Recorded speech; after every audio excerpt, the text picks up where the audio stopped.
make the beard soft.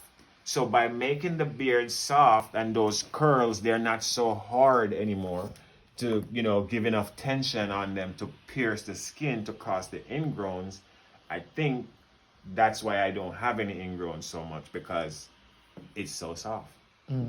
So you can't, pierce the skin to go back down in there and to cause that pimple, and then I have to get a tweezer and a needle and do surgery and all that stuff. So all of that is eliminated from the beard oil.